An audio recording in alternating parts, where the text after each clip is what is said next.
What up, yo?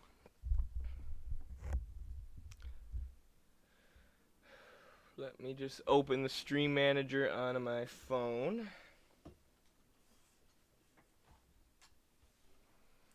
And we should be good to go.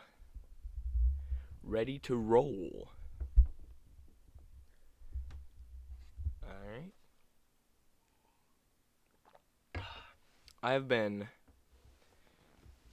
out of action for like 3 days when it comes to making videos and talking about socialism on the internet. And talking about socialism, I actually had to miss a CPUSA meeting that I wanted to go to because I was out traveling, recruiting young wrestlers, because that is my full-time job. Basically, I don't know if you call it full-time. So, that's been fun, but I'm definitely happy to be back. Working on socialism. Sleep is an important part of every human's life. I mean, we spend about 1/3 of our lifetime asleep. But as college students, it can be quite difficult to cram in a full 8 hours of sleep into our schedules. Oh no, I should And have. students here at Berkeley are no strangers. Yeah, boy. I need to grab my mouse. Whoa, a subscriber already? Ruffian Rushing has subscribed. Thank you so much, Ruffian Rushing. I really appreciate you for subscribing. Hey, comrade. Hello, bruh VZ. I miss Bernie 2016 with the Chilean flags. I love it. Solidarity with Chile.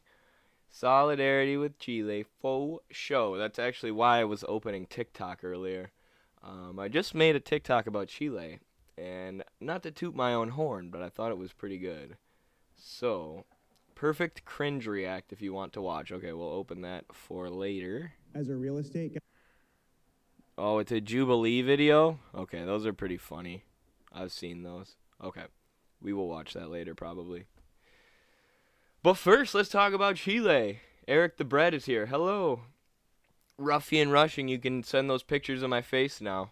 My beat up face. Congratulations. I stopped listening to Suicide Boys to be here. Oh, nice. I appreciate you for that. You can play them in the background, probably. Want to show us the TikTok? Yes. That is what we're going to do first and foremost. To that. An extremely competitive environment, difficult workloads, and That looks like an interesting TikTok, too. But I'm conceited, so I want to watch my own. Drag the puzzle piece into place. Okay. Cool. Here is my TikTok about the election victory in Chile and about the history of U.S. involvement in Chile.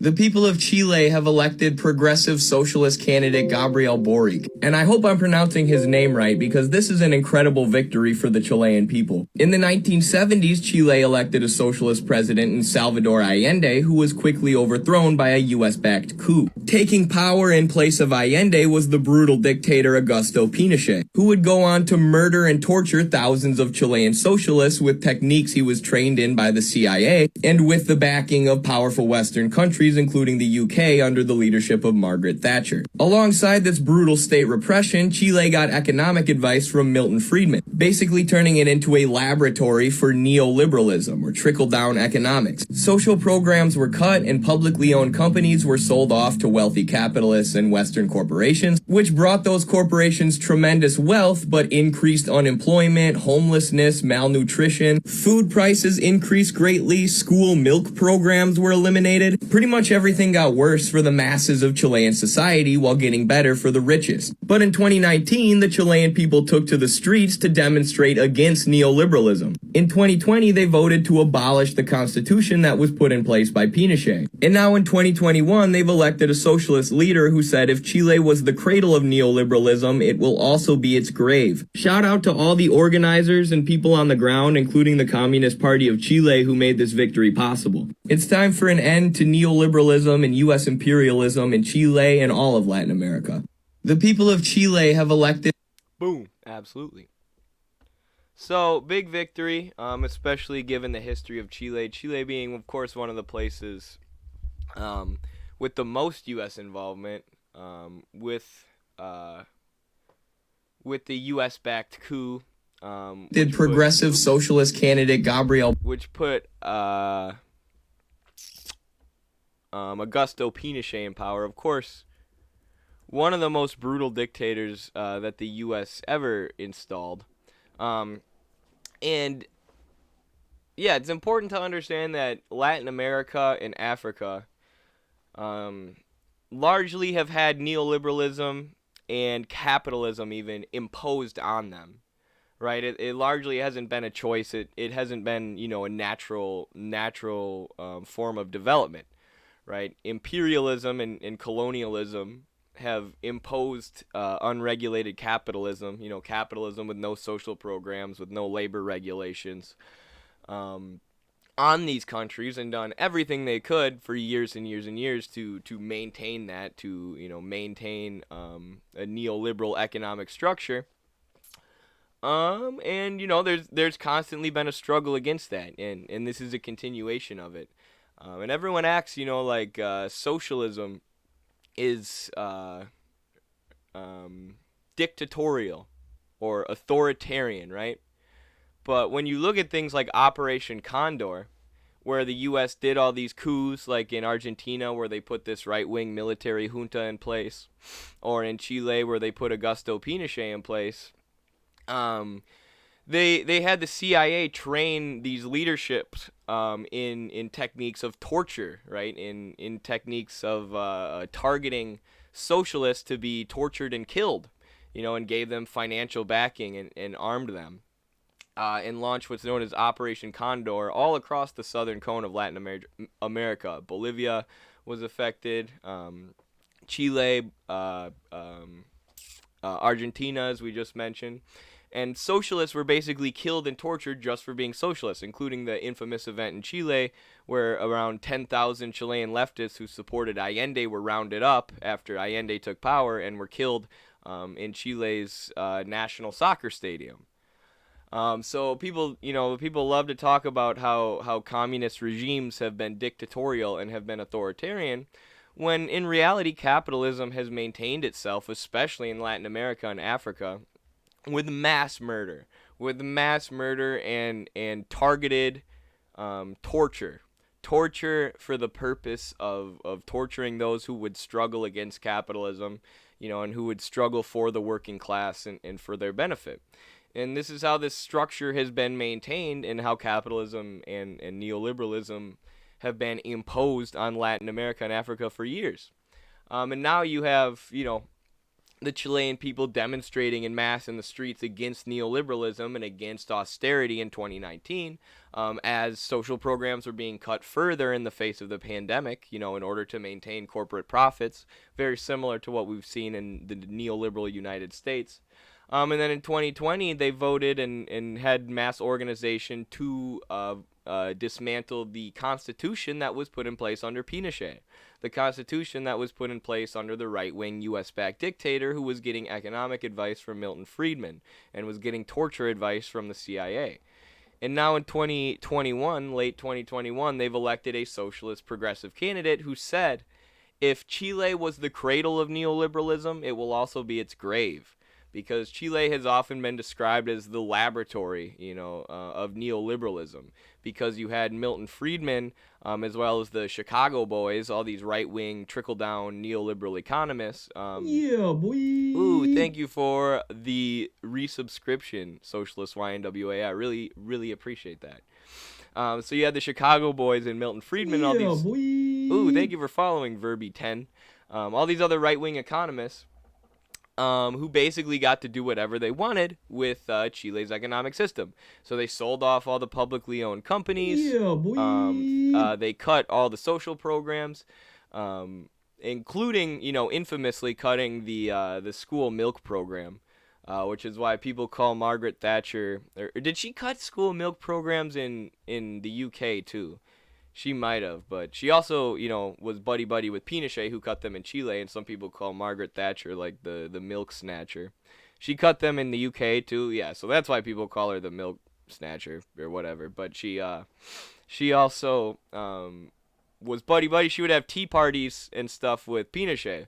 Like, at least Ronald Reagan was smart enough or whatever to... He was rarely seen with Pinochet, despite the fact that the CIA and Friedman and all them had such a close relationship with him. But Margaret Thatcher would, like, hang out with him. They were, like, friends. It was totally insane. So, you know, Chile has a long history of struggling against Western interventionism and struggling for socialism. This is a continuation of that. The only problem, of course, or there are many problems that that they will face going forward, including U.S. intervention. And, you know, of course, this is an electoral form of, you know, trying to move towards socialism. And traditionally, socialism requires a dictatorship of the proletariat, right? A revolution where the workers completely seize power of the state apparatus, the government, so that they can use it to fight the bourgeoisie, fight the capitalists, and fight the forces of imperialism, and construct socialism. But obviously, if you take power electorally, you're limited in what you can do. You have to work through the existing state apparatus, whereas, you know, Lenin argue that the state apparatus needs to be broken up and rebuilt as something new, which can help the workers.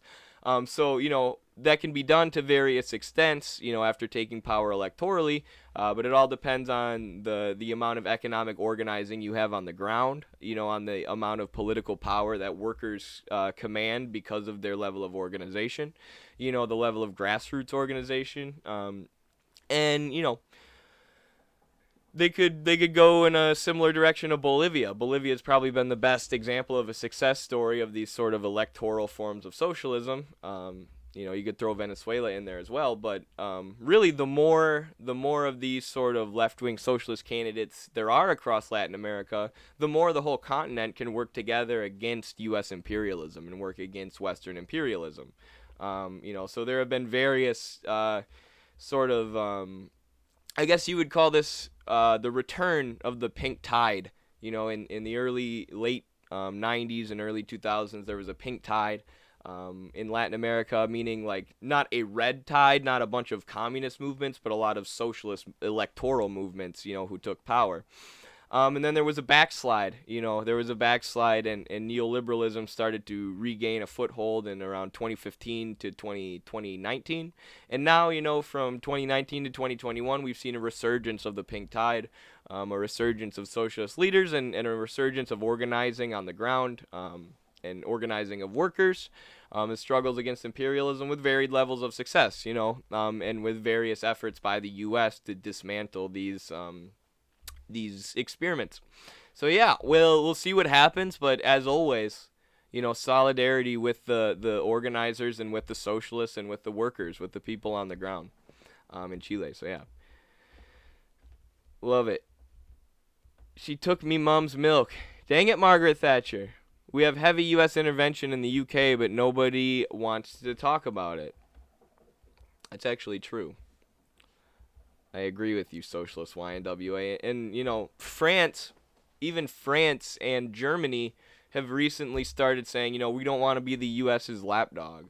You know, we don't want to, because we are part of NATO, you know, help the U.S. and their reckless interventionism all around the world. You know, they've started to move in that direction. And it's looking like, you know, NATO will not be the main apparatus of imperialism that Western countries use going forward, but rather it'll be AUKUS, the trilateral military agreement between the U.S., the UK, and Australia, which is aimed mostly at threatening China. You know, because it's looking like France and Germany at this point have less interest in helping the U.S. In their new Cold War against China here. So yeah, we'll see where that goes. It's very interesting. Interesting to watch it play out.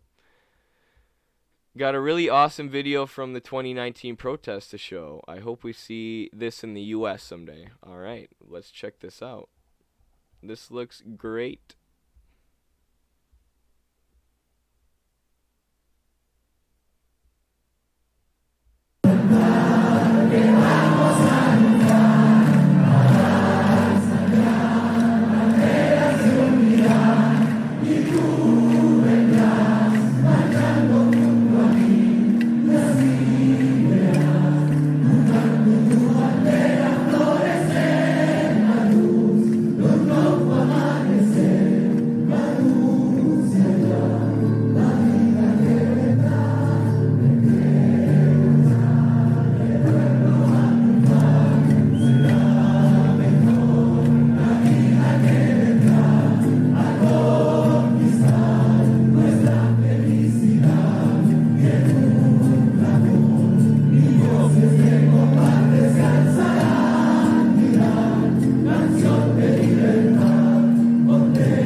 cool. Thank you for sending that video. That's awesome.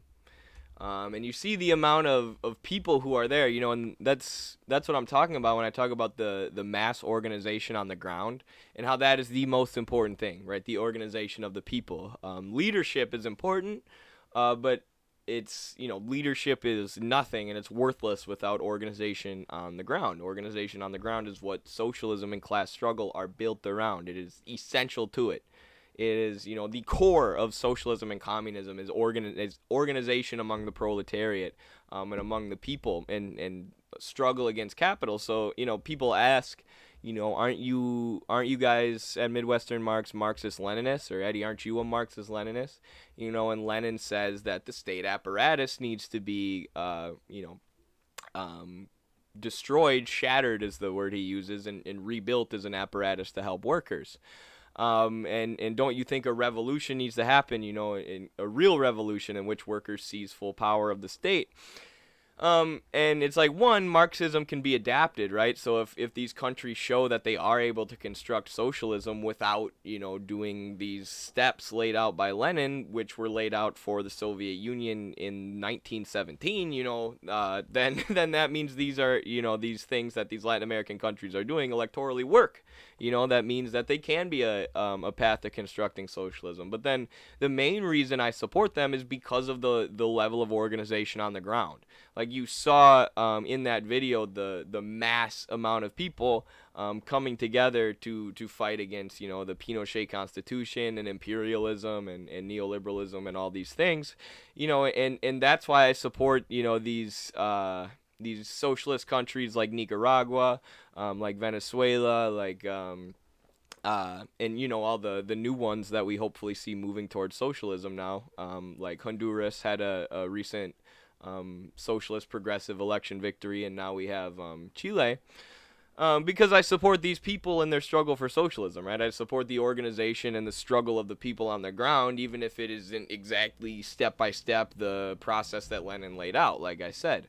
You know, they have mass organization, and like in Bolivia, as the struggle develops, you know, as the struggle for socialism continues, it does start to look more like a traditional revolution. So in 2019, you have, or before 2019, you have the Bolivian people calling to arm the revolution, right? Saying the people on the ground, these masses of organized workers, need to be, you know, trained and armed for the purpose of self-defense, because we never know when the U.S. is going to do a coup. You know, we never know when imperialism is going to try and destroy the struggle for socialism in Bolivia.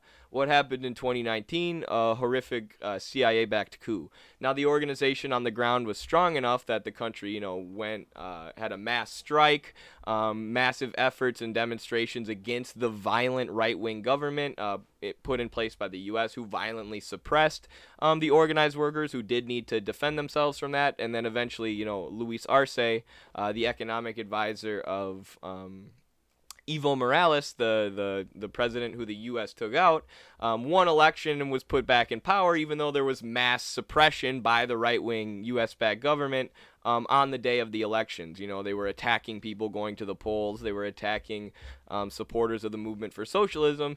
So you see, you know, as capital and capitalism and the bourgeoisie, the ruling class, start to see their grip on power leaving, they start to violently suppress the workers. They start to violently suppress the masses. And the masses need to respond by increasing their level of organization and increasing their means of defending themselves. So things start to look more like a traditional revolution. So, yeah, that's my thoughts on the electoral process of constructing socialism that we've seen in Latin America so far. All right, I'm way behind on my comments, but I'll try and catch up. Hey, I've only caught your channel a couple times. Tech Guy 420. I love your content. Glad we have more and more people speaking up and having solidarity. Thank you. I couldn't agree more. And Ukraine too. Yes, the U.S. is so heavily involved in Ukraine. It's insane. And Ukraine also persecutes socialist communist action worldwide. Yeah. Agreed. Every SOCDEM in South America even SOCDEMs in South America are okay because they can threaten imperialism. Boric isn't perfect. His denouncing of Cuba, Venezuela, and Nicaragua sucks, but Castillo did similar stuff, and it's not the same as SOCDEMs in the north. Exactly, and yeah, if we've actually seen Castillo do some things I'm really against, like, get rid of Marxist advisors in his administration. Castillo was the socialist leader elected in Peru, who I haven't mentioned so far because there has been a little bit of a backslide in Peru where they've elected or put in power all these neoliberal sort of financial ministers and stuff instead of the Marxist ones. But there's still hope, that he'll make some positive changes. But then there are countries who are like avowedly Marxist, right? Like Cuba, Venezuela, and Nicaragua, who are like like staunchly socialist and for eventually constructing communism. And it's a little different than Lula da Silva in Brazil, who's a left-wing candidate in Brazil, or Castillo in Peru, or even Evo Morales in Bolivia a little bit, or Castillo in Peru, or Boric in Chile. So there's more connection between like Cuba and Venezuela and more cooperation between them than there is between those other countries I mentioned. There's like a two camps, in the pink tide. So because socialism and the Red Scare, as we're talking about all the torture and ideological campaigns that the U.S. launched across Latin America, the Red Scare was also a thing in Latin America. So people were scared away from communism. They've been scared out of being communist, which is largely why a pink tide was necessary, right? A movement, a more electoral movement towards socialism that's a little different than the traditional communist movements, because communism has been so demonized in Latin America, as I'm sure people in the United States can understand. Yeah. Low-key, I want to date Lula, not gonna lie. He's pretty cool. He's alright. There are other leaders I like a lot more than Lula, but he's alright. He's pretty good. Boric is a different socialist than the socialist movements of those countries. He's more like a Bernie. Exactly. That's a great way to describe it. But I wouldn't say Evo Morales is like a Bernie. Evo is like directly from the trade unions. So each country has a unique and different situation. So he beat the actual red candidate in the primary, and while the coalition he represents doesn't include some real communists, he represents the more liberal wing of the coalition. Yeah. But the Communist Party organizing after the primary was essential in getting Boric elected, right? So this is what I'm talking about. It's a pink tide, not a red tide. So like the Communist Party ran a candidate in the primary, and Gabriel Boric, the candidate who just won, beat the communist candidate, and then the Communist Party said, doesn't matter, we're still going to organize for this guy because he's going to be way, way, way, way better than the right wing. He's actually a progressive and like a Bernie type. So yeah, as the struggle continues, I think it'll have to get more red. I think they'll need more organization and self-defense on the ground. But for now, it's a great step in the right direction. Doesn't Venezuela have a large part private property? Yes. Hey, I'm new. What's your name? I feel kind of weird calling you Midwestern Marx. My name's Eddie. Thank you. Thank you for asking. There was a fraud attempt in Bolivia, but the support was so great for MAS that no one was going to believe it. And a right wing dropped the real results on TV in the middle of the blackout as well. That's crazy. Yeah, and what a lot of these socialist movements are doing a really good job of doing nowadays, which is something they've learned from mistakes of socialist movements in the past, is they're just focusing on consolidating support, right? So rather than focusing on moving things forward ideologically, like doing a cultural revolution and changing the minds of all the people and moving towards a communist or socialist society in every way, they're just focusing on meeting the needs of the people, so the people are then in favor of the party and realize that socialism is going to bring them a better life, not neoliberalism, right? And not the lies of the U.S. empire. And then showing people, telling people that about the history of U.S. interventionism in the global South, educating people on that. and then just meeting those people's needs, like China's Communist Party's main goal is to serve the people. And we've seen them bring people, abolish relative poverty in their country, and that has made people support the Socialist Party, and made people not want neoliberalism back, right? Not want a return of capitalism. Oh, thank you for following. We've seen that in Nicaragua, where the socialist movement has now stayed in power for a long time. We've seen it in Bolivia, of course, Venezuela. In Venezuela, in 2015, the National Assembly elections elected the right-wing party, right? The right-wing opposition party that gets a lot of funding from the U.S., various agencies of the State Department, including the CIA, and headed by Juan Guaido. They won the National Assembly election, and they haven't won since because people realized all they tried to do was destabilize the government from the inside, right? All they basically tried to do was help the U.S. launch coup attempts into Venezuela. So people are realizing, the U.S. does not have their best interests in mind, and that these right-wing actors within their own within their countries do not have the best interests in mind of the masses. So yeah. And increasingly, also like celebrities from Latin America who come to the U.S. and get a lot of money, they're getting pressured to say bad stuff about Cuba, right? To say bad stuff about their home countries in Latin America. Like Paulo Costa is an MMA fighter who has been seen with Jair Bolsonaro in Brazil and has started supporting the far right party and candidate in Brazil. In Cuba, pretty much every Cuban celebrity in the U.S. has been pressured into supporting the SOS Cuba protests, the U.S.'s attempt at a color revolution in Cuba. So that's also increasingly becoming a thing. And Cuban rap artists, music artists, were also faced public pressure to make anti-Cuban government songs, to make songs talking about how bad the Cuban government is, to promote the SOS Cuba protests and the U.S.'s destabilization attempts in Cuba. So, interesting. Do subs still get access to the book club? Yep. You just got to be in the Discord, because that's where I'll put the Zoom link. And this Sunday we'll be talking about Origins of the Family, Private Property, and the State by Engels, the end of Chapter 1, and the whole of Chapter 2. What do we got here, Socialist YNWA? Lula was in the UK recently. Let's see this.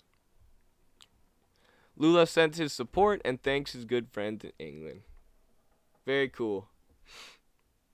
Yep, this is the socialist, sort of progressive socialist trade unionist leader Lula da Silva in Brazil, who was jailed by Judge Moro in Brazil, who then went on to be appointed into a position of power in the administration of right-wing candidate Jair Bolsonaro, who likely would have lost the election to Lula, but now he's free. He's likely going to run again. People critique him because he has like a banker as his running mate, or he's chosen like more centrist people as his running mates to try and win election. So again, we talk about this electoral form of socialism. It's not completely seizing the state apparatus and breaking it up and replacing it with something new. It's a more gradual method of taking power that allows for more centrism, which could be a bad thing, could be a good thing. We will see going forward. But Lula would still be better than Jair Bolsonaro, the far right-wing goon, anyways. What up, Eddie? Do you prefer we support you on Twitch or Patreon or some other place? Patreon, probably. Because Patreon, like, I know who all the patrons are. You're in the Discord. I can post on the Patreon, and everyone who I know supports us financially can see it. But if you use Twitch all the time and you want to, subscribe on Twitch or send tips or whatever, that's cool too. That's why I have that set up, and that's why I have Twitch subscribers get access to the Discord, and also get access to the book club. So, yep, it's kind of up to you, but Patreon's probably my favorite. And also, if you do Patreon, $10 a month gets you the print journal, which I think is a huge bonus. Monetarily, money-wise, that's the best perk of the Patreon. So Masvidal too. When it comes, someone says Masvidal too, meaning Jorge Masvidal was bad mouthing Cuba during the SOS protests. And he's also been a big Trump guy, big old Trump supporter. So because a lot of people, I think Masvidal is based in Florida, isn't he? I might be wrong. A lot of people in Florida supported Trump, but not even going to make a Florida joke about that. Let's see here. I have a theory-related question. Very cool. If all sectors of the economy had a socialized/publicized mode of production, would that inherently create the abolition of class? Yes. So if there was no capitalist class, who were collecting the surplus value in the labor of workers, that would be the beginning of the abolition of class. But you also have different classes amongst the workers, right? You have different sectors of the workers. Workers can be divided in different ways. And communism doesn't mean, just an egalitarian, or it does kind of mean an egalitarian society, but not just like everybody does the same exact thing. Everybody has their own role, and there are people who have different talents and skills, which can be used for different things. And the goal of socialism and communism is to let people flourish, allow people to use and develop their skills and talents. But yes, if you got rid of the capitalist class, that would be the beginning of the abolition of class, into a division of labor created by what people's skills are and what the development of the productivity of labor is at that specific historical point in history. I'm sorry, that was a big ramble with a bunch of theory words. I didn't know how to simplify that. Next to him is Jessica Bernard, the leader of the youth section of the British Labour Party. Oh, very cool. Okay, thank you. Good context. Is class abolition accomplished by other means? No, but I mean, it's hard to explain because like the division of labor also creates class, but you also need some sort of division of labor under socialism and probably under communism as well. So division of labor, meaning how society divides up their labor force, is very important to Marxism, and very important to the creation of different economic classes. So that would also be a factor, in addition to, getting rid of the bourgeois class, just taking the assets and socializing the means of production, making them publicly owned. So it's a multiple things go into it, and there's probably more factors than that, but it remains to be seen. We haven't seen a socialist or communist experiment who has accomplished the abolition of classes yet, except for I guess the Soviets and some of the old school, like Mao's China. But even they just had a big bureaucracy planning production, so you even could have considered that a class. And there were classes of peasants and workers in each one, so they didn't have the abolition of class because of the division of labor that I was talking about earlier. So, all right, sorry for people who aren't interested in that at all, but around here we like to talk about theory. Can I get the Discord link if you're a patron or a Twitch subscriber? I haven't seen your streams a lot, but you inform and speak in a very pleasant and educational manner. So thank you for that. Your analysis are very on point as far as I've heard. Oh, very cool. Thank you. Thank you very much, Siggle Me Pink. That was quite the compliment. Ugh, my mouth is getting very dry. Yeah, Masvidal's from Miami, right. So that's what I was saying. A lot of Miami Cubans support Trump. And that's, I think, what Masvidal is. So I didn't want to say it if I wasn't sure, but Paddy Pimblett could break Masvidal's face. I hope so. That would be cool. They're saying Paddy Pimblett's probably going to fight Donald Cerrone, who's like a American cowboy guy. So should be fun. I'm a Twitch sub. Can I get the link? Yes, you have to connect your Discord to your Twitch. So you have to go into your Twitch settings and hit connect Discord, and then you will be able to get the link to the Discord server if you're a Twitch sub. We figured this out yesterday, or like 4 days ago on stream. The last time I streamed, we figured this out. But wouldn't worker co-ops be included in socialized economy just in the form of a market? And if so, in an economy comprised of worker co-ops, the character of a capitalist market wouldn't necessarily change. Enterprises would be democratically operated and, of course, market crime. Oh, is that what you meant? Like worker co-ops? Oh, I didn't understand your question. No. Yeah, because the market form would remain and worker co-ops would essentially turn businesses into just the same thing that they are now, without capitalists collecting the surplus value. Businesses would still function in the same way. They would still function for their own profit motive, which is not socialism. It's not communism. Certain industries are going to be nationalized and made public, and you might have a market sector with like worker co-op businesses, but a lot of major industries would be publicly owned, and a lot of works projects would be, publicly run. Like the construction of high-speed rail and stuff like that. Various industrial. Thank you. Various extraction industries and industrial industries should be nationalized and centralized, like the oil industry. We turning all the businesses into worker co-ops and leaving in place the same market system would not change the character of the markets, like you said, and that's why I don't support it. And it would not abolish class. Oh, someone's hosting our stream. Thank you very much. You're so kind, and thank you for following. Annabelle_Dav.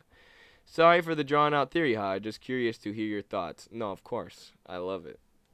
Here in Florida, I see SOS Cuba stuff everywhere. Fills me with rage to see people openly advocating starving working-class Cubans. Right? Right? Cubans don't even pay rent. Or they do, it's just really cheap. Donald Cerrone is an easy fight. Maybe. Donald's still tough. He's towards the end of his career. And Paddy Pimblett isn't like a freakish athlete, right? He doesn't have like insane knockout power. He has really, really quick submissions. But usually his fights, he wins because of his heart, right? He wins because he's just like willing to keep fighting really, really, really hard for 15 minutes, including his UFC debut against Luigi Vendramini, who may not be as tough as Cowboy. We don't know. Cowboy's they are trying to give him Cowboy so that he can beat someone with a big name and jump up the rankings. But it may be a tough fight for him. So we'll see. We'll see. Hey, man, you believe in keeping the oil industry? Well, you can't just get rid of it overnight. You can't just blow up all the oil rigs in every oil plant. 95% of the economy is dependent on oil. So if you just abolish the oil industry, tons of people would starve. And, we wouldn't be able to maintain industrial society, even close to what we do right now. So the oil industry would need to be nationalized and centralized and would need to be phased out, based on whatever plan was created to phase it out, which is in many ways what China has done, which is why they've been creating these carbon zero cities. And largely eliminating their fossil fuel dependence and carbon output, based on centrally planned plans for doing so and transitioning to renewables, which is what needs to be done. You can't just 95%. Yeah, like think about it. So like, what industry do doesn't need oil, doesn't need fossil fuels? Right, like even if I work as a mailman, I'm driving a car that's dependent on fossil fuels. If I work for Walmart, they're dependent on trucks that carry their products. Those trucks are fueled by fossil fuels. 95% of industries are based on energy generated by fossil fuels. So if you just shut down fossil fuels, 95% of industries, are going to be functioning at much, much lower speed at the very least, and people are going to starve and die.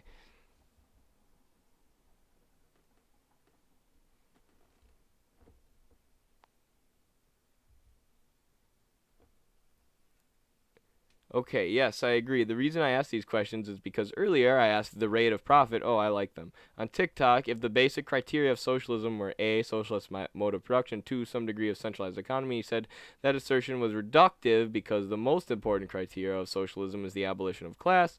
And I've been trying to figure out how a socialist mode of production would not lead to the abolition of class. How socialized. Oh, got you. Got you, got you, got you. I hope I helped answer your question. Still, I would like Yeah, a source on the boy. 95% unless it's hyperbole. That is from Ian Angus's Facing the Anthropocene, which basically lays out the historical development of the ecological crisis that we're facing today. So not just climate change, but overfishing, pollution of our fresh water sources, other things like this, and it basically lays out a statistical and historical development of how those things have developed over time, bringing us to the point today where, even and actually 95% they say is even like a conservative estimate. It might be like 99.9% because, what industry is not dependent in some way on fossil fuels? That is the way the vast majority of energy is generated. People, even if you have a Tesla and you use Yeah, electricity to fill boy. up your car, that power grid is likely powered by fossil fuels, by burning coal or by burning oil, or whatever. These dirty, polluting energy sources. So in order to phase it's going to take um, a huge effort, a huge centralized effort, if we're going to phase our economy off of fossil fuels without allowing people to starve. And we need to begin it now. But Facing the Anthropocene by Ian Angus. And then Ian Angus, so sorry, I forgot I was talking about that book. So then what he lays out after that is the path forward, how all these things can be fixed, how all these things can be mitigated, how all these contradictions and what he calls metabolic rifts in the Earth's natural processes can be alleviated. It's a sorry. Um, it's a shame about Boric's comments on Nicaragua and Cuba. It is kind of a shame, yeah. I wish he wouldn't have said that. I'm not exactly taking the fun Tesla angle. I know, I'm not saying that. Cars in general could be nearly abolished with sufficient investment into public transportation. For sure. But, I mean, right now, public transportation is also dependent on fossil fuels. So, to your other point about 95% being hyperbole, I do not believe it is, and I recommend you check out that book if you're into ecosocialism.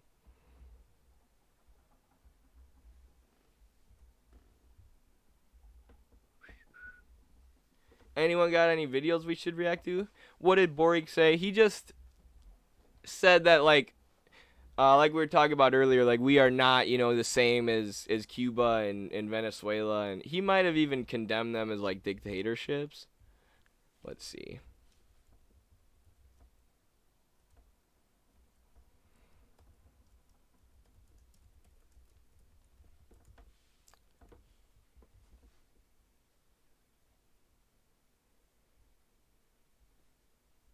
I don't know. There's already a bunch of when I look at the U.S. media, there's already a bunch of articles like anti-Gabriel Boric propaganda. So they didn't even really talk about his comments about Venezuela or Cuba. Um, but yeah, he said he stands with the Cuban protesters, right? So that's what there's a difference between like socialism in Brazil and socialism in Peru. And socialism in Chile than socialism in Venezuela, Cuba, and Nicaragua. Those other countries are more traditional Marxist-Leninist socialist countries, and the other ones are more social democratic, kind of more like they had Bernie candidates win elections.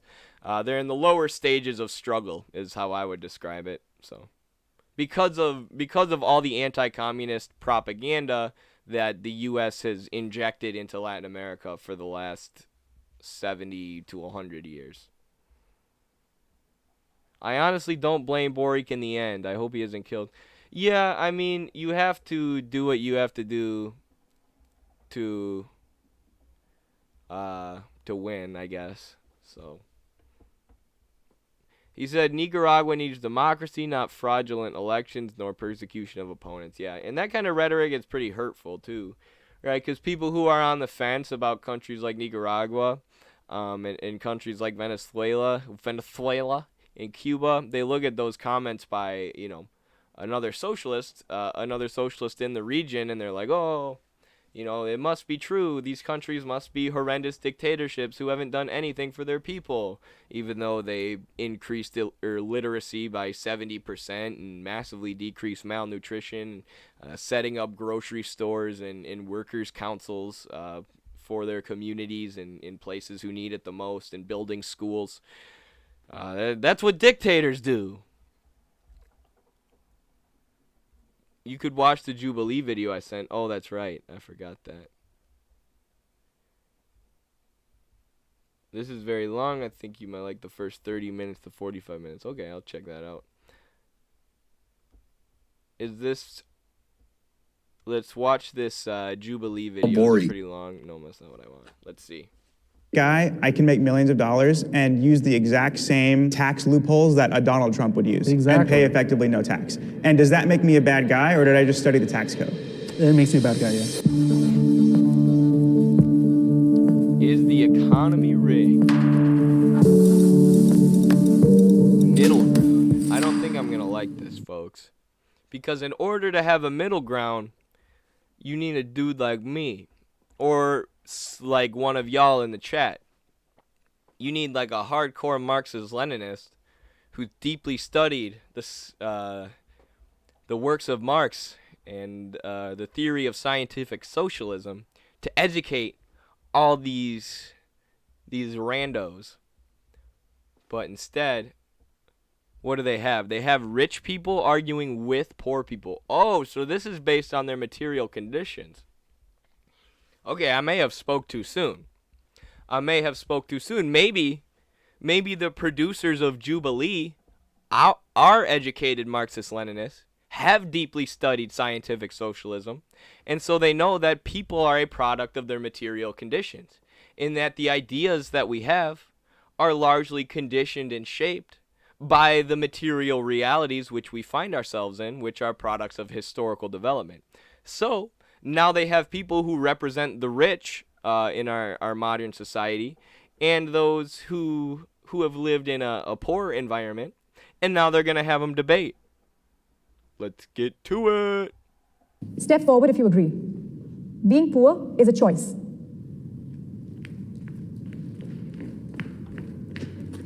I do not want to be disingenuous to ignore systemic issues that we all experience, but I feel like it's 2021 and there's a lot of free resources. I mean, Facebook has a lot of free courses. I think that poor is also a mindset. I agree. Originally, when I came out here, I started straight at the Poor is a mindset.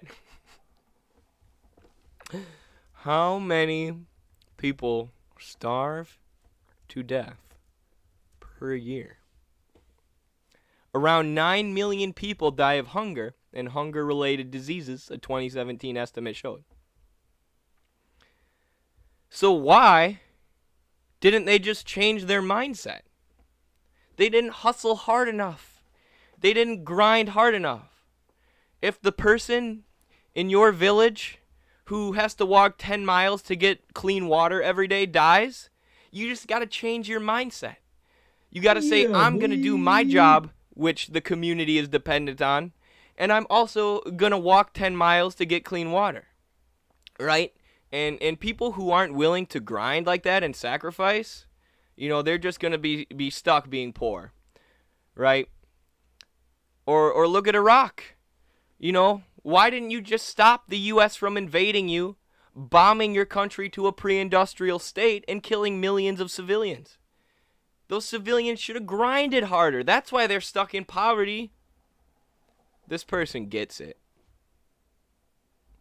homeless shelter. I had to flee from domestic violence from my family. Most people in general don't choose to be poor, but since I've been here, specifically in LA, a lot of people outside, they don't want to come into the shelter because they'd rather be in the tents. I mean, I grew up poor, so I have been on both sides of the coin, and I can reflect and look back on some of the lifestyle choices that I was making, some of the people that I was hanging around. So I don't think that people can initially control if they're born into poverty, but I think that there is a certain level of control that comes along with being able to have that determination. And for sure, there definitely is, in the United States, obviously there are people born into horrific conditions, and the number one determinant of your level of wealth in the United States is your parents' wealth, right? So largely wealth is inherited, and 78% of the country lives paycheck to paycheck. So, these are people working essential jobs which are essential to the community and the functioning of society. And they're working full time, and they're still living paycheck to paycheck. That's 78% of people. So, even though there is some level of control that you have, if you grind hard enough and you pull yourself out of poverty, one, it's largely done in capitalism by stepping on other people, by exploiting other people, by being selfish, by choosing to forego experiences in order to save money. I'm going to hoard my money rather than spend it to do something that may bring me joy. And it's, I don't know. Yeah, I guess that's all I have to say about that. You do have some control, but the whole goal is to be one of the exploiters instead of one of the exploited. That's the American dream, rather than looking at things from a more communal and societal perspective, which, this largely shows the effect of individualism, which is the logic of capitalism, right? The logic of capitalism is you're on your own, you got to pull yourself up by your bootstraps. So as I was talking about with the base of society, the economic structure of society determines our ideas. The idea here is that you just need to work hard enough, and then, you can pull yourself out of poverty, which is what you should do, right? Which is what makes you a good person, which is a valuable ideal to chase, not contributing to your community as much as you can, not being the most selfless kind of person you can. It's all about hoarding the dollar, the universal equivalent, so that you can not be poor. Resilience, Can I have the disagree step forward? We need to realize that these people are on the street not because of their own choosing, but because of the system that we live in. Oh, and I was going to say they also ignore imperialism, right? These are also people who are like, living in LA, I've found that you can get really rich. It's like, okay, have you tried living in Afghanistan? Have you tried living in Sudan? Have you tried living in a country that the U.S. is holding under embargo, economic embargo, like Cuba, Venezuela, or the DPRK? Have you tried living in a country who the U.S. has destabilized and bombed and done everything they could to destroy, like Libya, which had one of the highest standards of living in all of Africa? But after the U.S. overthrow of Gaddafi is now entirely destabilized and war-torn to the point where they have an open-air slave market? Do the slaves in Libya just need to grind harder? Is their poverty and enslavement just a mindset? Maybe. Perpetuates these things. If I could speak to that, I come from a family that once relied on welfare and food stamps, and I've been blessed enough to make millions of dollars in real estate. But had I bought real estate from 2005 to 2008... So, exactly what I was talking about. The whole goal is to become an exploiter rather than exploited, right? So he says, my family was poor. We relied on the welfare state, on welfare programs in order to support ourselves, in order to survive. But now... now I own other people's houses, and they have to pay me every month just for living there, right? And those people may be on welfare. Those people may be struggling to get by, but I'm still gonna take 30% of their income every week because I'm a landlord and I own their house, right? And that's the American dream. Rather than being one of the exploited people paying rent to someone just because he owns the land that you live on, you become the landlord who owns, the person who extracts the money that people make from working hard at their jobs every month on a level so large that you can become a multimillionaire. The American dream, becoming an exploiter. I'd probably be bankrupt today. I just bought it at the right time. People wish to be rich, they don't want to be rich. The difference is, do you take action? That being said, I agree with a lot of your points you're making about people. I don't want to be rich, though. That's the thing, like we were talking about earlier, I want to contribute to my community. I want to have good experiences. I want to spend time with my friends and the people I care about. I want to read philosophy and thoughts from really smart people. I want to play my guitar and hang out with my wrestling team and practice wrestling and develop ourselves in that way and get as good at wrestling as we can, so that we can have competition with other teams, you know. And I want to see my friends not living in poverty, right? I want to see my friends who are struggling, who are massively in debt, not have to struggle and be in debt, so that they can focus on developing themselves, on being the best person that they could be. You know, that's the kind of society I want. I don't want to take action to be rich, because if I were to take a bunch of actions to be rich, it would involve exploiting people. It would involve stepping on others in order to get to the top, you know. The whole system is built that way. Because the most money, surplus value, is generated by exploiting the labor of workers. And the mass of society are workers.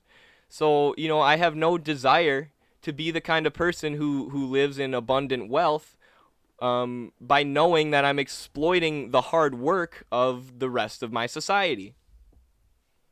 Not really having the resources or the opportunity to have any kind of action plan. Some people don't even want to be rich. Like, I don't want to be rich. Like, but I also don't want to be poor. I'm happy in the middle. And I would want to live in a society where they could perpetuate people to lift themselves out of poverty through programs and just be in the middle. Billionaires should not exist. I don't see how anyone could ever spend $1 billion. It's not a necessity to have that much money, and I feel like there is a certain cap in which, like, you can completely survive and thrive with this. This is like a weird argument, and I actually don't like this argument, because part of socialism is increasing the productive forces, right? Increasing what we produce, and with, you know, the climate crisis also changing the way that we produce, so it's being done sustainably with the planet, while also, you know, managing to meet people's needs.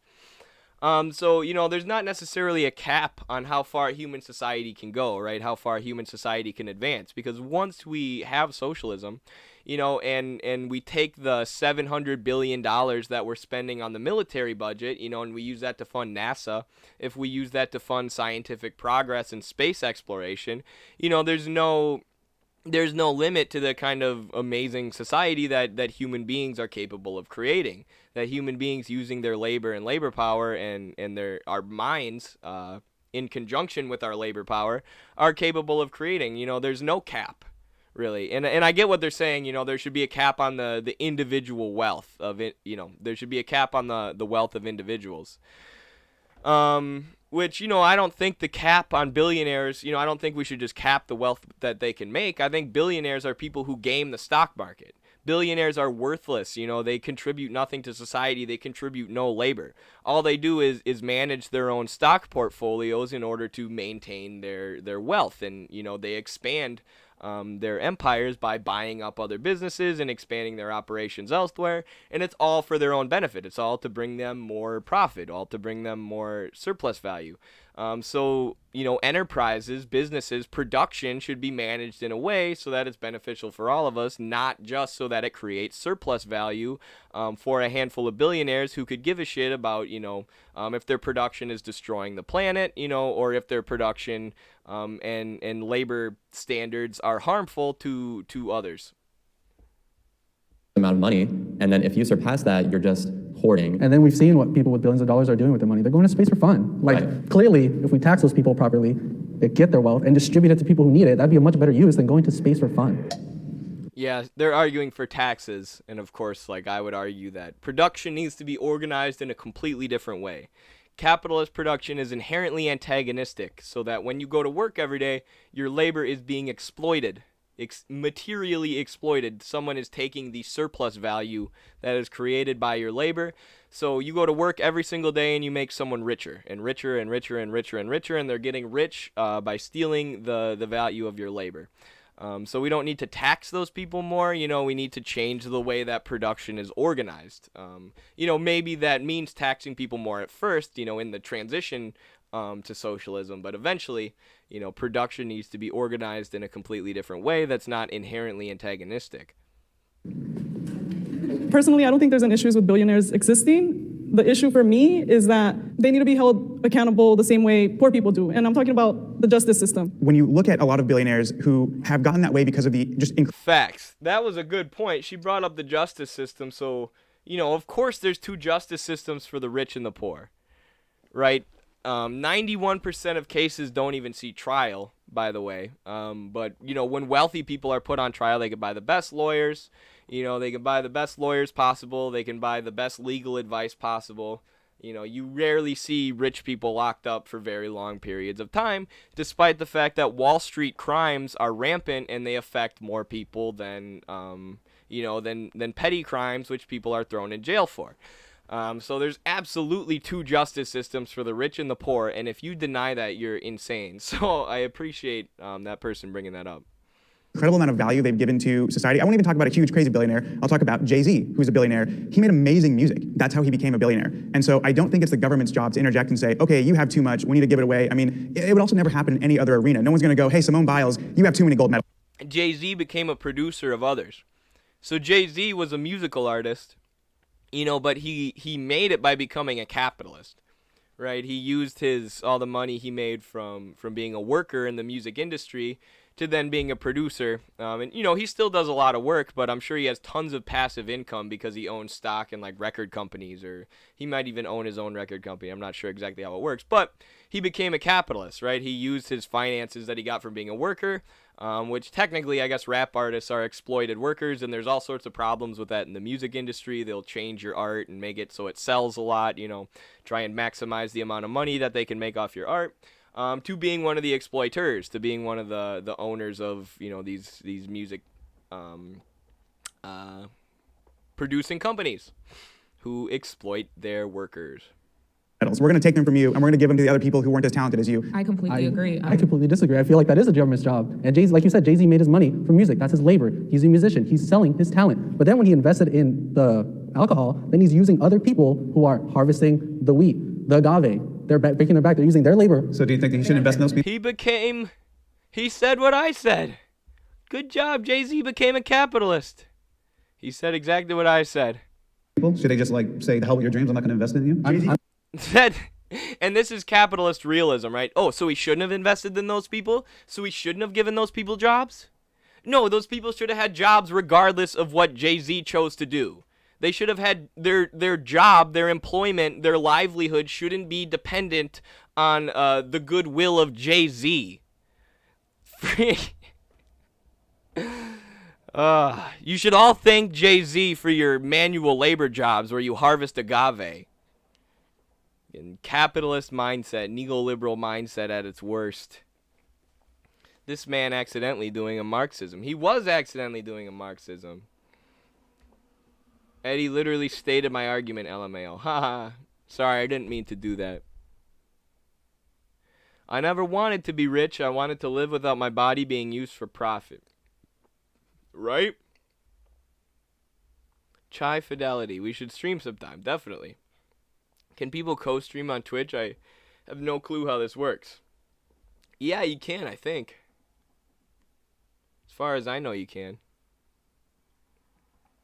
That guy needs to read Marx if he hasn't already. Definitely. Because when you argue from... people were saying this in the chat, and I noticed this when I was organizing with the Bernie campaign. When you argue from a Marxist perspective, from when you talk about wage theft, the steal or the extraction of surplus value through the exploitation of labor power, it's a much more persuasive argument than arguing for more taxes. Right, because arguing for more taxes is just arguing for more government, which traditionally the government oppresses workers and screws workers. And, you're arguing from the perspective of morality. Shouldn't you want healthcare and taxes to go to these people? Whereas when you talk about wage theft, you're arguing, that you are being exploited every day, that the way the system is set up is to exploit you.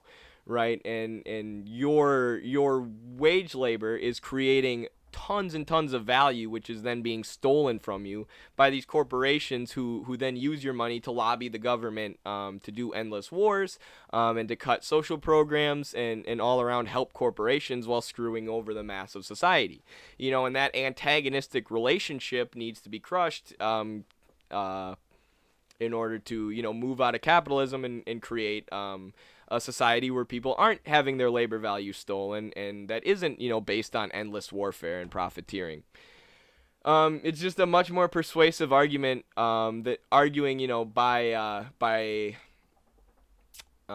arguing from a Marxist perspective than a social democratic perspective, and rather than appealing to people's morality, you're appealing almost to their selfishness, right? In a way, like not to their selfishness, but based on your economic reality, based on your position within the economy, materially and realistically, based on what you do with your labor, like what your job is. It is in your interest, your own self-interest, to crush this system and to organize against your boss. So you're arguing and appealing to people's interests rather than appealing to their morality, which a lot of times when you're organizing on the ground is good. And I noticed that when I was organizing with Bernie, that we found ourselves arguing from a Marxist perspective far more often than we found ourselves arguing from the social democratic perspective, which is what, Bernie really was a social democrat. Thanks, Jay-Z. Yep.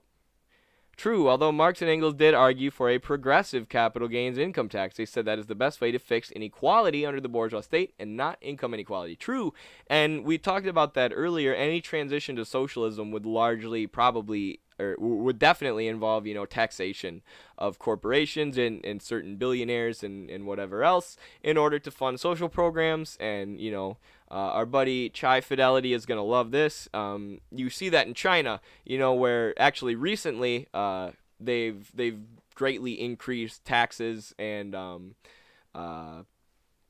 made it harder to evade taxes for billionaires and for corporations in China who have made a lot of money off the people of China.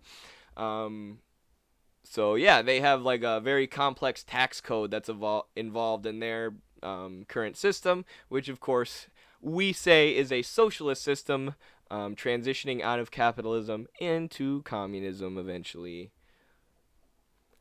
I have to go to the bathroom now. I shall return.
That was a long one. And to go forever. Hey, are you the guy that loved China who killed millions of people? Yes. Kinda dumb. China killed millions of people? That's so weird. How did a country kill millions of people? Did it kill millions of people within that country? Because if you're just saying millions of people died in China, and that means that China killed millions of people, the U.S. also killed millions of people. The country of United States kill way more people than the country of China.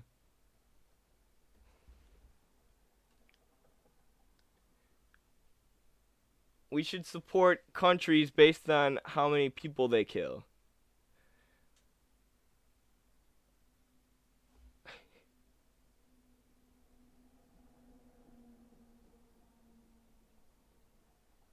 We'll put you just on a timeout for now, not a ban. Oh, looks like you got banned by one of the mods. Bye-bye. Which ones? When? How? Who? What? Where? When? How? Who killed all these people? That's pretty funny. I've heard like Mao killed millions of people, or like the Chinese government or the Communist Party of China has killed millions of people. I've never heard China killed millions of people. Like the country of China. I mean, you could be talking about violent, country versus country violence, in which case the U.S. has killed hundreds of millions of people, and China hasn't been in a war since their Revolutionary War. Actually, that's not true.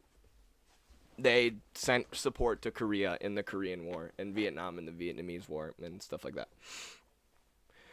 China literally killed 1 gorillion, bajillion, zillion people. True, they did. And if you don't know that, you're just a brainwashed commie. Brazilian communists joke that China and Stalin killed melons of people because communists hate melons. That's funny. I like that joke. China killed melons. This person says, I killed more than China if you count every time I stubbed my toe, or every time I didn't give birth, or every time I existed in a country where people died. He be telling lies, so we throw him out. I appreciate it. That's good. I was just going to put him on timeout, but he needed a ban. He's going to be a jerk. We're not going to convince that guy to be a socialist, I don't think. And I don't moderate anything. Like, I've started blocking people on TikTok probably a couple months ago.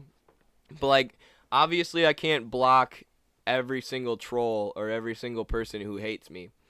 But on Twitch, since we have moderators and since the audience is just smaller who watches the live streams, we can keep it to a community of people who are cool, people who aren't reactionaries and people who aren't jerks. So, I really enjoyed the Twitch community as we keep it, and I'm okay with banning reactionaries whenever they pop up, because I'm not about that. I like going somewhere online where I can have calm discussions with people who are at least somewhat like-minded, even if we do have our disagreements and sometimes big disagreements. If you are respectful, I won't ban you, but you need to respect Eddie and the stream. Thank you. Yeah, you just got to be respectful of the chat, really. In asking questions. I'll pretty much answer everything. I'll talk to a libertarian or whatever. Just don't, like Socialist YNWA said, be a jerk to me or anyone in the chat. And, one of the good things about the stream being pretty small at this point, not being a giant stream, which, maybe it'll become at some point, is I can interact with all of y'all directly. So I can pretty much answer people's questions and read their comments. And I can get to, probably 70% of them. Which is not true at all of TikTok or YouTube or anything else, largely because I don't read those comment sections because there's so much like negativity and hate, and it would just be bad for anyone's mental health to read that about themselves all the time. But here I can interact with y'all directly, and I like it. Yes, I like it, and I honestly hope I hope the YouTube continues to grow, and I hope the stream continues to grow, but I don't want it to be like huge. Because I like interacting with all of y'all directly. As weird as that sounds, but maybe it will get huge, and we'll see what we do then. But thoughts on Build Back Better and infrastructure bills? Yeah, obviously I wish they passed, right? I think they'd be better than nothing. It's Manchin holding it up, right? I follow some people from the Bernie campaign on Twitter, and, they're the people who are talking about it all the time. And they seem very, very upset by Joe Manchin. And that's really the extent that I've looked into it. Like I said, I don't follow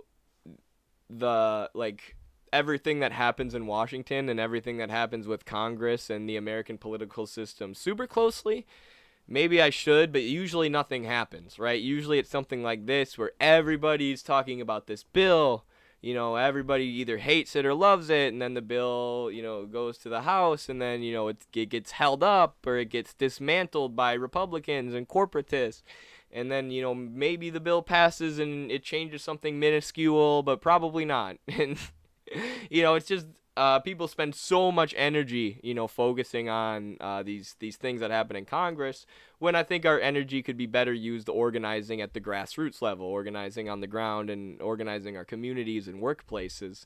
You know, and you can point to all the corruption in Washington from time to time, but I don't think we should spend all our time hyper-focused on the political, especially in the bourgeois imperialist American state. By the way, I missed Dorio_Oreo had resubscribed for 4 months. Thank you very, very much for that. I missed that when I was listening to the video, so I appreciate that. This framework is the dictatorship of the proletariat, and reactionaries will be sent to the gulag. You're dang right, communist arc. Reactionaries to the gulag. I'm Stalin, and y'all are the bureaucracy. I mean, the workers, the Soviets. Eddie, come to Manchester, UK one day. We have a statue of Ingalls. Oh, that'd be sweet. You should go on TikTok Live and invite different leftist users to have conversations. I think that would be interesting / entertaining. Sure, I could do that someday. That'd be fun. It'd be real fun. I get nervous about talking to other people, but I will do it. The clip of Kamala and Charlemagne, I have not seen that yet. Somebody has to push back on Joe Manchin. That guy is stopping progress. He's ruining democracy. Are you willing to be that superhero? Because what scares me is if voting rights don't pass or the Build Back Better plan doesn't pass. Well, he already asked Kamala if she's willing to be a superhero in fighting for the workers against corporatist Joe Manchin. No, she's not a superhero. Superheroes won't bring us anything. There are no superheroes in American politics, Charlemagne. There are no superheroes. There is only organization and there is only class power. And Kamala represents the ruling class, the corporatist class, and she has a lot of power, as does Joe Biden. And we need to struggle against them, not hold out hope that they will be superheroes. So police reform doesn't pass. I doubt you're going to get black people to go out there and vote in 2022 and 2024 and, you know, Trump will be president again. What's the plan for all of that? Well, he kind of spoke facts. He said, y'all need to do something for our communities. You need to do something real, something material to make things better, or Trump's going to win again. I couldn't agree with you more on the seriousness of these issues. And I couldn't agree with you more on the seriousness. Oh, they're so good at deflecting and talking around the actual point. I hate listening to these people talk, these politicians. How people take these issues seriously. Who's the superhero that's going to speak against Joe Manchin, though? I want to know who's the real president of this country. Is it Joe Biden or Joe Manchin? I'm sorry, I interrupted. I don't think the vice president can hear you. It's Simone. I'm so sorry, Charlemagne. We have to wrap. She can hear me. No way. Can you hear me now? Can you hear me, Madam Vice President? So I'm sorry. You got Is this real? So I'm sorry to interrupt. They're acting like they can't hear me. I can hear you. Oh, so who's the real president of this country? Is it Oh my goodness. I did not see this. I can't believe that's real. They tried to do the I think we're cutting off. I can't hear you. Charlemagne, you're not coming through. Did you say Joe Manchin? Joe Biden, the seriousness of these issues. We Build Back Better. We're definitely better than Trump. I can't hear you. They tried to do the old losing service trick. That was so awkward, and Charlemagne's just like, they're trying to pretend they can't hear me. And Kamala's aide was like, we need to cut this off as soon as, Kamala gave her little tap dance around the issues, I agree with you about the seriousness. These are very, very serious issues for very, very serious people. Serious issues require serious solutions, and I would never question the seriousness of these serious topics. It's very serious stuff. And then the aide pops in, oh, now we gotta go, before we talk about any substance or any of the issues facing the American people, gotta go. Hope Trump doesn't win, bye. Joe Manchin or Joe Biden, Madam Vice President? Come on, Charlemagne. Come on, it's Joe Biden. I can't tell sometimes. No. It's Joe Biden. Oh, this is classic liberal. This is the American liberal. When they get called out on their nonsense, when they get called out on their corruption, when they get called out on their lies, they get condescending. No, you shut your mouth, Charlemagne. No, we're in charge. Me and Joe are in charge.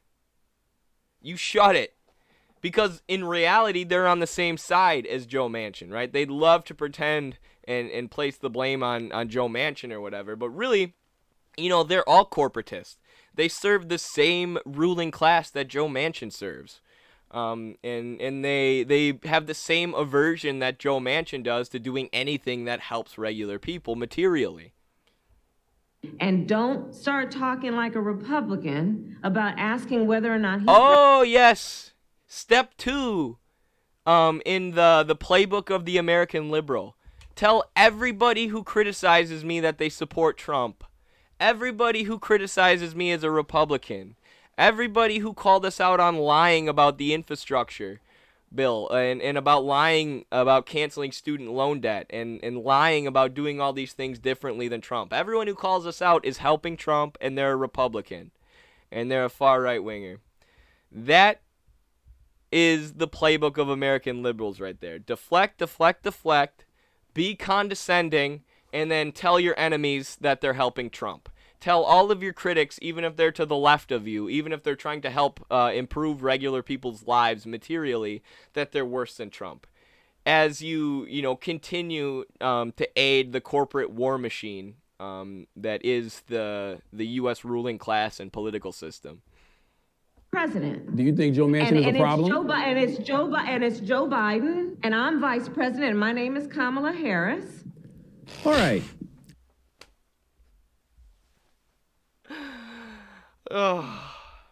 I'm the vice president of Midwestern Marx, and my name is Eddie Smith. All right, that's what I'm saying next time anyone critiques us. I'll just say Carlos Garrido and Eddie Smith are our names. And then that's it. Nobody can critique me anymore. Finger wag, the old finger wag. How dare you? You better shut your mouth. So condescending. So I have a second clip to get to, the extension of that answer, which is not a great answer, but I'll show you anyway so you have the full context. But look, Charlemagne here is trying to help Kamala Harris and Joe Biden and the Democratic Party. He is. He propped her up by saying, are you going to be a superhero? Are you going to be a superhero for the people, Kamala Harris? He was trying to do, a fluff piece for her. And Kamala Harris, because, as I said, there are no superheroes in politics, because, these politicians that run the U.S. State Department are subservient to corporations, to their donors, to their lobbyists, to the ruling class of America, the true ruling class, the capitalists. Because of that, there are no superheroes in politics. There are no superheroes for the proletarian working class. And, that's been proven by AOC and the squad, completely capitulating to the Democrats and moving towards the center immediately after being elected. But, of course, it's also proved in this interview, by Kamala refusing to admit that she will do even the slightest thing to fight for the American working class against the American capitalist class, because we know which side she's on. He's warning them that if you don't pass your agenda, what you promised to do, then you're going to lose in the midterms. That's all he's saying. So his challenge here, he's basically saying, who's going to challenge Manchin so that you could pass your agenda? And there are various ways you can challenge him. I'll get to an example in a second. So yeah, interesting stuff there. That was, like I said, I'm not the biggest fan or the biggest analyst of contemporary American politics, like everything that goes on in Washington and in Congress, because, you know, it's so thoroughly controlled by corporations that you can always just kind of assume that. Because of that, I don't pay too close attention, but that was a great example of how our politics functions, right? People put their hope in these liberal democratic politicians like Kamala Harris, like, please stand up to Joe Manchin and do something for workers, do something to get rid of the predatory, horrific, violent American justice system, racist American justice system. And all they can do is deflect. All they can do is deflect and then be condescending and tell you to shut your mouth. That's all liberals know how to do. That's all they'll ever do.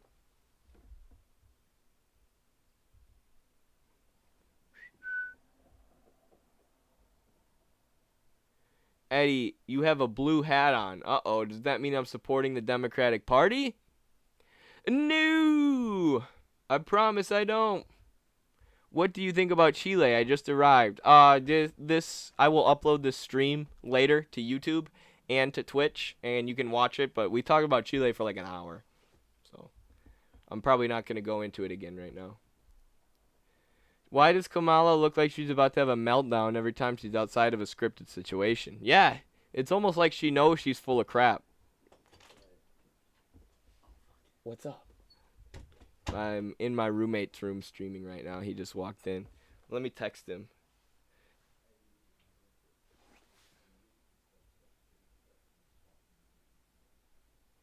Alright. I'll end the stream soon here. Let's see what video is this. Okay, that's an hour and a half long video. Yeah, I'm probably going to head out now. He's not kicking me out of his room, so don't worry. I'm not being abused. If I was, I would ask you all for help. But thank you for hanging out. Check out patreon.com/MidwesternMarked if you want to join our book club. Book club coming up this Sunday. Enjoy the holidays. Stream will be posted on YouTube and highlights as well.